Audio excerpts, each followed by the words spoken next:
Noël s'en mêle. Bonjour Mathieu Noël. Bonjour à tous. Bérésina, cataclysme, naufrage, la presse manque de termes ce matin pour décrire cet incroyable coup de tonnerre survenu hier soir dans le monde du foot. Oui, c'est effectivement incroyable. Une équipe a réussi à jouer encore plus mal que les Bleus contre le Danemark.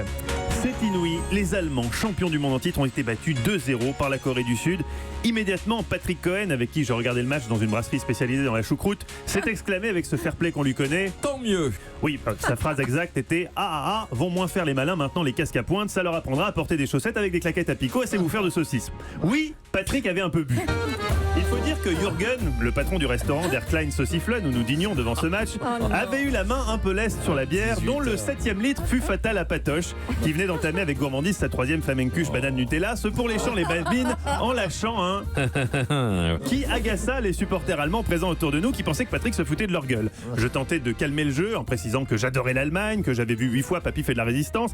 Hélas, les Allemands n'étaient pas d'humeur rieuse, la Mannschaft était menée 1-0, ils nous lançaient des regards noirs. J'ai dit à Laurent Cabrol, vite Lolo, sors une vanne météorologique pour détendre l'atmosphère. C'est humide dans l'aine, mouillé dans le barin. Humide dans l'aine, mouillé dans le barin, le jeu de mots était fin, mais malheureusement insuffisant pour sortir les Allemands de leur torpeur.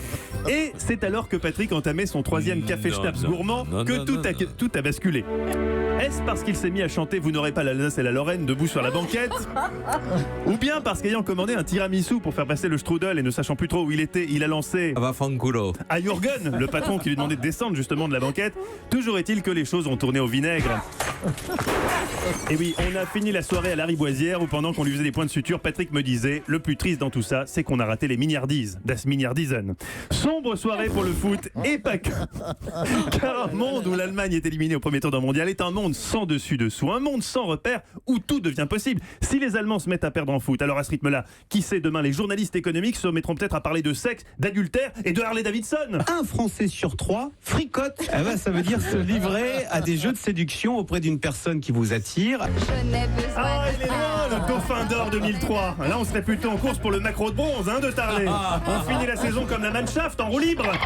Oui, taisez-vous. Heureusement qu'il reste encore sur cette antenne des gens sérieux. Oui, je pense à Laurent Cabrol, injustement moqué pour avoir une fois, dans un moment d'égarement, parlé à tort, puisque par définition elles ne peuvent pas exister, des Alpes jurassiennes, mais dont les connaissances géographiques ne sauraient être remises en cause. Par exemple, si vous lui dites où se trouve Cahors, il vous dira sans hésiter, Cahors, c'est dans le Cahors. Oh putain, c'est où Cahors déjà? 28 à Rennes, 30 à Bordeaux, 31 à Albi et Cahors et Landes, dans les Landes. Cahors, c'est dans les Landes. Cahors dans les Landes. Cahors dans les Landes. Cahors dans les Landes. Non, Cahors et les Landes. Et les Landes. Ah, les Landes. Merci. La Lande. Stop. Lolo, qui connaît plus sa géo, le Dauphin d'or en freestyle, elle va être belle la fin de saison. Europe 1.